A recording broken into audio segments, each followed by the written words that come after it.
सभी का एक बार फिर से स्वागत है Z10 न्यूज पर। और आज हमारे साथ फिर से मौजूद हैं कैलाश अस्पताल के डॉक्टर और साथ ही ये सबसे ज्यादा स्पेशलिस्ट हैं ENT में, और इनके साथ हम पहले भी आपसे इंट्रोड्यूस करवा चुके हैं। आज फिर ये हमारे साथ यहाँ मौजूद है आपको अधिक जानकारी देने के लिए। तो हम सबसे पहले इनका हार्दिक अभिनंदन करते हैं कि सर आप हमारे फिर से स्टूडियो में और साथ ही लोगों को जानकारी देने के लिए आप हमारे साथ मौजूद है। तो बहुत बहुत आपका स्वागत है।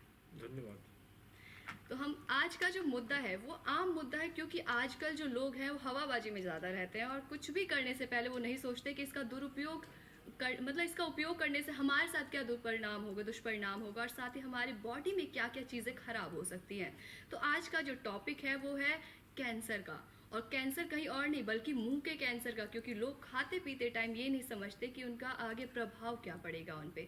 तो सर आज का जो मुद्दा है हमारा मुंह के कैंसर का, तो उसके बारे में आप क्या बताना चाहेंगे? तो मुंह का जो कैंसर होता है ये भारतवर्ष में, हम बोले इंडिया में एक प्रमुख कारण है कैंसर का। जी। वर्ल्ड वाइड अगर हम देखा जाए तो भारतवर्ष में सबसे ज़्यादा केस पाए जाते हैं, या हम बोले साउथ ईस्ट एशिया में तो सबसे ज़्यादा केस भारत में और साउथ ईस्ट एशिया में मिलते हैं। और जो इसके रिस्क फैक्टर हैं तो वो सबसे जो प्रमुख है वो है तंबाकू का सेवन। वो चाहे हम सूखा तंबाकू हो, चाहे वो जर्दा हो या कोई सुपारी हो, या इवन सिगरेट स्मोकिंग की वजह से भी एक रिस्क फैक्टर है। तो ये मुंह का कैंसर ज़्यादातर ये तंबाकू सेवन करने से होता है? जी बिल्कुल। तो तंबाकू में जैसे तंबाकू तो ठीक है, आपने बोला तंबाकू सेवन करने से, गुटखे जैसी चीज़ों को सेवन करने से, तो क्या नॉर्मल सुपारियों को भी खाने से कैंसर हो सकता है? बिल्कुल, सुपारी के अंदर भी कुछ ऐसे केमिकल होते हैं जो कि एक नॉन कार्सिनोजन है। कार्सिनोजन का मतलब होता है जो भी एजेंट, जो भी पदार्थ जो कैंसर कॉज कर सकता है। तो जो सुपारी है उसको हम बोलते हैं अरिका नट इंग्लिश में, जो उसके अंदर एक केमिकल होता है जो कि एक कार्सिनोजन है। तो ये कैंसर मतलब पैदा कर देता है। तो कर सकता है। ठीक है, जैसे लोगों ने स्टार्ट काफ़ी आपने देखा होगा आते जाते टाइम ज़्यादातर ये जो लोग डेली वेजेस का काम करते हैं वो लोग ज़्यादा ये यूज़ करते हैं। तो उन्हें जबकि पता होता है कि इससे हमारे शरीर पर दुष्प्रभाव पड़ सकता है, हमारे मुंह में भी इसका बहुत ज़्यादा साइड इफ़ेक्ट हो सकता है, तो वो फिर भी इसका सेवन करते हैं। तो आपसे बस ये जानना है कि उसमें ऐसी कौन सी चीज़ होती है तंबाकू में या फिर गुटखे में, ऐसी कौन सी चीज़ होती है जिससे कैंसर पनपता है? नंबर 1 तो ये एक एडिक्टिव है। मतलब एडिक्टिव मतलब कि जो भी रोगी होता है उसको उसकी ज़रूरत पड़ती है। तो हमने ये देखा है कि जो भी लोग तंबाकू का सेवन करते हैं उनको वो एडिक्शन हो जाता है उसका, तंबाकू का। और तंबाकू के अंदर में जो निकोटीन जो है वो एक नॉन कार्सिनोजन है, कैंसर कॉजिंग एजेंट है और बहुत बड़ा रिस्क फैक्टर है कैंसर डेवलप होने का। तो मतलब जो निकोटीन है वो मतलब कहते हैं कि जो जड़ हो तुम इस बीमारी के, वो निकोटीन है यहाँ पे। बिल्कुल। तो एक और चीज़ आपसे पूछेंगे कि जैसे आपने बताया कि इससे कैंसर होता है, तो इसका पहला प्रभाव कैसे पता चलता है? क्योंकि लोग तो खाते चले जाते हैं, उन्हें पता कैसे चलता है कि हाँ वो पहले स्टेज पे आ चुके हैं, उनके साथ ही चीज़ें हो सकती हैं? बहुत महत्वपूर्ण क्वेश्चन है। इसमें सबसे पहले क्या होता है कि जो हमारी अंदर की जो म्यूकोसा है, जिसको हम ओरल म्यूकोसा बोलते हैं, वो पिंक कलर की होती है बिकॉज उसके अंदर बहुत सारी वेसल्स होती हैं। जी। तो पहला प्रभाव जो दिखाई देता है उसको हम बोलते हैं pre malignant lesions, pre malignant conditions. तो अंदर की जो म्यूकोसा है वो वाइट हो जाती है, जिसको मेडिकल टर्म में बोला जाता है ओरल सब म्यूकोसल फाइब्रोसिस। जी। फाइब्रोसिस हो जाता है। तो वहीं से सचेत हो जाना चाहिए क्लिनिशियन को भी और मरीज को भी कि आगे चल के ये कैंसर डेवलप हो सकता है। ठीक है, आपने बोला कि वो जो पिंक कलर की होती है वो वाइट कलर का हो जाता है, तो आपने ये चीज़ बोली, और वो तब पता चलेगा जब आप इलाज करवाने जाएंगे। बिल्कुल। और छोटे तबके के जो लोग होते हैं, जो डेली वेजेस मजदूर होते हैं, वो लोग ही ज़्यादा तंबाकू गुटखा यूज़ करते हैं, तो उन्हें कैसे पता चलेगा? क्या वो डायरेक्ट शिकारी हो जाते हैं? लास्ट स्टेज पे आके उन्हें पता चलता है?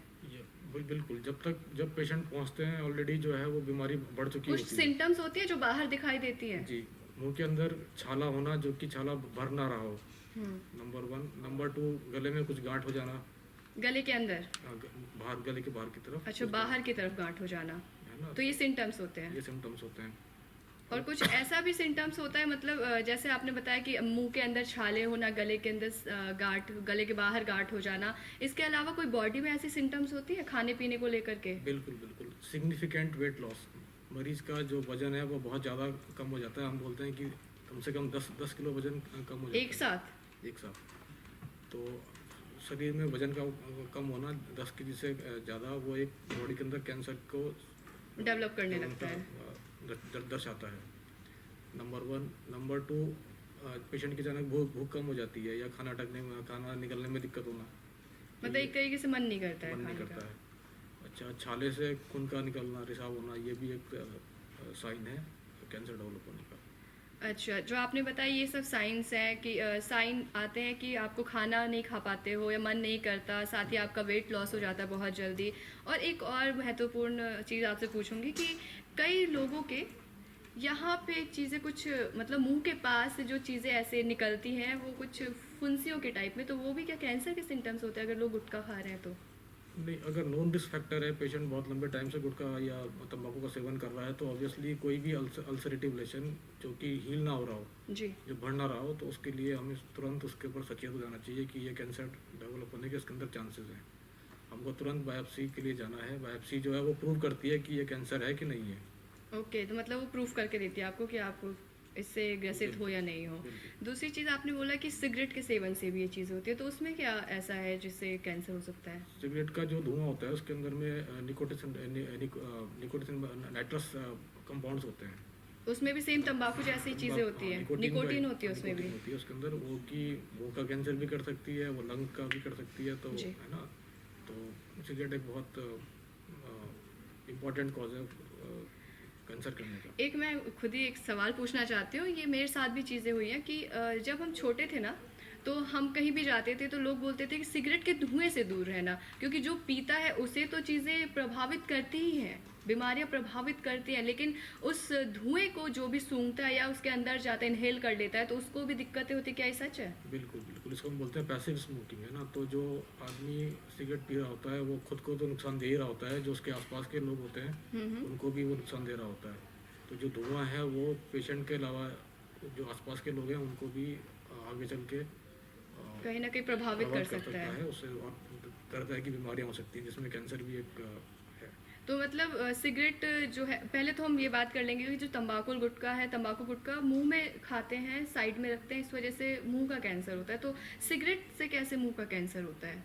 सिगरेट का धुआं क्योंकि मुंह के रास्ते ही जो सांस की नली में फिर लंग्स में जा रहा होता है, जी। तो मुंह का रास्ता तो कॉमन है, मतलब है ना। चाहे वो खाने के खाओ, चाहे वो फिर सांस की नली आगे जाके खुल जाती है ना।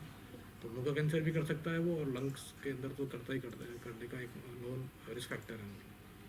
तो सिगरेट और जो तंबाकू है, तो इन दोनों में जो भी बीमारियां पनपती हैं, तो ज़्यादा सबसे पहले जो सिम्टम्स आते हैं वो सिगरेट के माध्यम से आते हैं या फिर ये गुटखा तंबाकू खाने के माध्यम से? हानिकारक तो खैर दोनों ही हैं, अपनी अपनी जगह पे दोनों ही पावरफुल हैं हानिकारक के लिए, लेकिन आपसे ये पूछना चाहूँगी कि ज़्यादा प्रभावित क्या कर सकता है?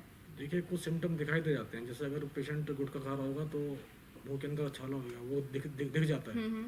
पर सिगरेट स्मोकिंग के साथ में ऐसा है कि अगर लंग्स में कुछ नोड्यूल डेवलप हो रहा होगा तो वो पेशेंट को मालूम नहीं चलता, उसको सिर्फ खांसी होगी, नॉर्मल खांसियाँ होंगी उसे, खांसी, या खांसी में ब्लड रक्त आना, ब्लड आना, ये सब शिकायत रहेगी, है ना। तो गुटखे से ये होता है कि मुंह के अंदर छाला होगा जो कि दिखाई दे रहा होगा कि जो कि हील नहीं हो रहा है, जो बढ़ नहीं रहा है, मतलब, है ना। तो वो अर्ली स्टेजेस में हम देख सकते हैं। बट जो लंग कैंसर है वो ऑलरेडी लेट स्टेज में पेशेंट प्रेजेंट करते हैं। मतलब वो स्टार्टिंग में उसे नहीं पता चल पाता कि मेरे साथ ये चीज़ें हो चुकी हैं, मैं ग्रसित हो चुका हूँ, उसे नहीं चल पाता। बाद में जब वो इलाज के लिए जाता है, जांच करवाता है, तो ही सारी चीज़ें सामने आ पाती हैं। एक और सवाल कि जैसे आपने ये बोला कि मुंह का कैंसर स्टार्ट होता है, छाले स्टार्ट हो जाते हैं तब, तो जैसे कोई गुटखा या सुपारी खा ही रहा है, उसके मुंह में छाले भी हुए हैं, लेकिन वो छाले भर गए और वो इंसान लगातार उस चीज़ का सेवन कर रहा है, तो ये सिम्टम्स है? नहीं, सबसे इम्पोर्टेंट जो है ना वो स्क्रीनिंग है। स्क्रीनिंग का मतलब होता है कि जिन भी पेशेंट्स में या नॉर्मल इंडिविजुअल्स में रिस्क फैक्टर है, मतलब, है ना, उनको हमको आइडेंटिफाई करना है और जो रिस्क फैक्टर है उसको हटाना है। तो जो भी पेशेंट तंबाकू का इस्तेमाल कर रहे हैं, सबसे पहले कैंसर डेवलप होने से पहले ही हमको पेशेंट को काउंसिल करना है कि आपको तंबाकू का सेवन बिल्कुल बंद कर देना है, ताकि सिम्टम डेवलप ना हो। मतलब सिम्टम्स कहीं ना कहीं से अगर आप फिर भी खा रहे हो तो डेवलप हो ही जाएंगे और आप कहीं ना कहीं वो बीमारी आपको जकड़ सकती है। Always it is a risk factor. तो तंबाकू इज़ अ वेरी इंपॉर्टेंट और बहुत महत्वपूर्ण रिस्क फैक्टर है कैंसर डेवलप होने का। तंबाकू। तंबाकू ठीक है सर, तो बहुत बहुत आपने जानकारियां हमें दी हैं कि कैसे गुटखा, तंबाकू, सिगरेट, जो कि आजकल गुटखा तंबाकू तो लोग नहीं खाते हैं क्योंकि उन्हें भाई अपना एक पर्सनैलिटी डेवलप करके चलना होता है कि मैं कैसे मुंह पे पूरे दिन चबाऊंगा, लेकिन सिगरेट जो है वो कहीं ना कहीं लोगों को लगता है कि हाँ उनकी पर्सनैलिटी को बहुत निखार देता है कि हाँ हम सिगरेट पी रहे हैं, तो ये भी आपकी सेहत के लिए काफ़ी हानिकारक है, जिससे आपको कैंसर हो सकता है। ये कैंसर ऐसा हो सकता है वो आपको दिखेगा नहीं, लंग्स तक पहुंच जाएंगी चीज़ें, और जब आप आखिरी स्टेज पे, कहते हैं ना कि मौत का दरवाज़ा सामने है और बस खटखटाने वाले हो, तब आपके सामने ये सारी चीज़ें आएंगी और आप तब तक कुछ भी नहीं कर पाओगे और सिगरेट आपको जकड़ चुका होगा। जैसे आप धुआं उड़ा रहे हैं तो वो धुआं जो है आपके अंदर इनहेल करके आप खुद को ही बहुत ज़्यादा डाउन कर रहे हो और बीमारी की तरफ आप बढ़ते ही जा रहे हो। तो सर आपसे बस ये बोलेंगे कि आप हमारे दर्शकों को एक अच्छी सी जानकारी दीजिए कि वो इन सब चीज़ों से दूर रहें और साथ ही खुद को सुरक्षित रखें। देखिए, खुद सुरक्षित रहिए, अपने परिवार को सुरक्षित रखिए। तंबाकू का सेवन आज ही छोड़ दीजिए, किसी भी फॉर्म में हो, चाहे वो गुटखा हो, सुपारी हो, चाहे वो सिगरेट हो, सबके सब हानिकारक हैं। आज ही इनका सेवन बिल्कुल बंद कर दीजिए। जी आप खुद को सुरक्षित करेंगे, अपने परिवार को सुरक्षित करेंगे। सर, आपने उद्देश्य दिया, सॉरी मैं आपको डिस्टर्ब कर रही हूँ, लेकिन एक सवाल और है आपके लिए। एक कुछ ही दिन पहले एक प्रचार आया करता था, प्रचार करते थे लोग कि विज्ञापन के तौर पे कि आप निकोटेक्स खाएं, जी, क्या वो प्रभावित है? कुछ हद तक है, लेकिन सबसे जो महत्वपूर्ण है वो पेशेंट की खुद की विल है। अगर पेशेंट की विल है कि मुझे छोड़ना है तो वो छोड़ेगा। अगर आप निकोटेक्स खा रहे हैं, उसके बाद भी अगर सिगरेट पी रहे हैं, तंबाकू का इस्तेमाल कर रहे हैं, तो तो कुछ भी नहीं हो उसका सकता। कोई असर नहीं होगा। तो सबसे इम्पोर्टेंट पेशेंट की विल है कि मुझे तंबाकू छोड़ना है तो छोड़ना है। मतलब सोच विचार लीजिए तो आप वो चीज़ करके ही करके- निकलेंगे। तो बहुत बहुत धन्यवाद आपकी तमाम जानकारी के लिए और साथ ही हमारे साथ बने रहने के लिए और हमारे दर्शकों को इतनी अच्छी चीज़ें बताने के लिए, कैसे उनके सेहत पे उनकी ही खाई हुई चीज़ें, उनके पैसे इन्वेस्ट किए हुए चीज़ों ही उन पे दुष्प्रभाव डाल रही है और उनके ज़िंदगी को कहीं ना कहीं कम करती जा रही है। तो बहुत बहुत धन्यवाद सर आपका। डॉक्टर विवेक कुमार पाठक हमारे साथ जुड़े हुए थे और आपको उन्होंने महत्वपूर्ण जानकारी दी। तो आशा करते हैं कि आप सभी को ये जानकारी काफ़ी पसंद आई होगी। मिलेंगे इनसे जल्द ही एक नए टॉपिक पे और साथ ही उम्मीद करते हैं कि आप अपने आप को सुरक्षित रखेंगे और अपने परिवार का भी खास ध्यान रखेंगे। धन्यवाद।